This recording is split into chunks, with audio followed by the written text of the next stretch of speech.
Why a US raid in Venezuela is a nightmare for India? India's government just released the most careful, most boring statement you have ever read.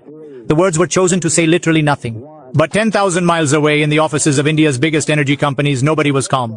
They were panicking. A single US raid to capture one guy in Venezuela has put almost $1 billion of Indian money and a critical oil supply on the line. This one military mission sent a shockwave across the entire planet, and it landed right on India's front door. This is the insane story of how one raid in Caracas became a total nightmare for New Delhi. And why, hidden inside this nightmare, there might be a multi-billion-dollar opportunity. On January 3, 2026, the United States military did something absolutely crazy. In Operation Absolute Resolve, US jets wiped out air defenses in Venezuela. Then, an elite team of US Special Forces dropped into the presidential palace, captured President Nicolas Maduro, and flew him to New York City to face drug trafficking charges. The White House called it a mission to bring an outlaw dictator to justice. But to basically everyone else, it was a massive violation of another country's sovereignty. It was like something out of the 1980s, but this time, they targeted a country with the biggest oil reserves on Earth. President Donald Trump didn't hide it. He said the US would run Venezuela until things were stable and that our very large United States oil companies would go in and start making money.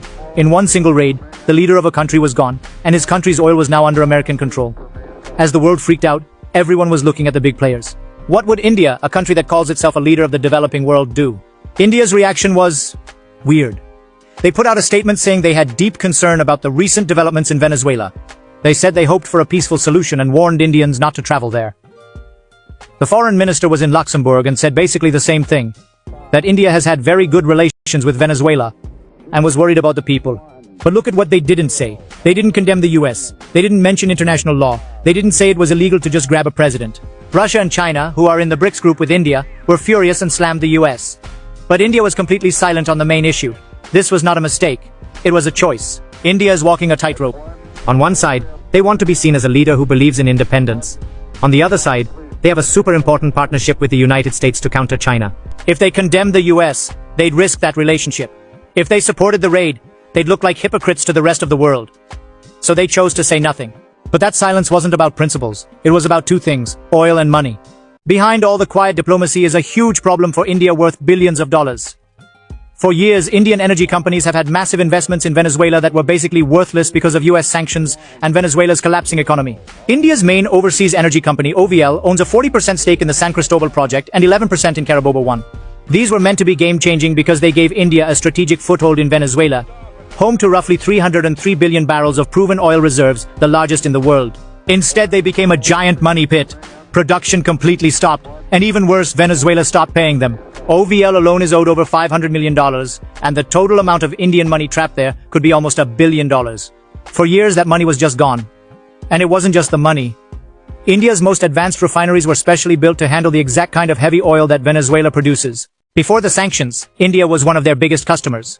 Losing that oil forced them to find other, more expensive options, which cost them a fortune. So the US raid was an instant nightmare. It looked like they had lost that oil partner for good, and $1 billion of their investments were now in the hands of the same country whose sanctions caused all the problems in the first place.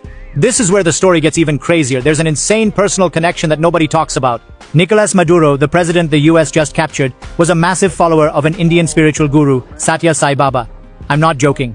In 2005, Maduro and his wife literally flew to India to meet the guru in person. There are pictures of him sitting at Sai Baba's feet.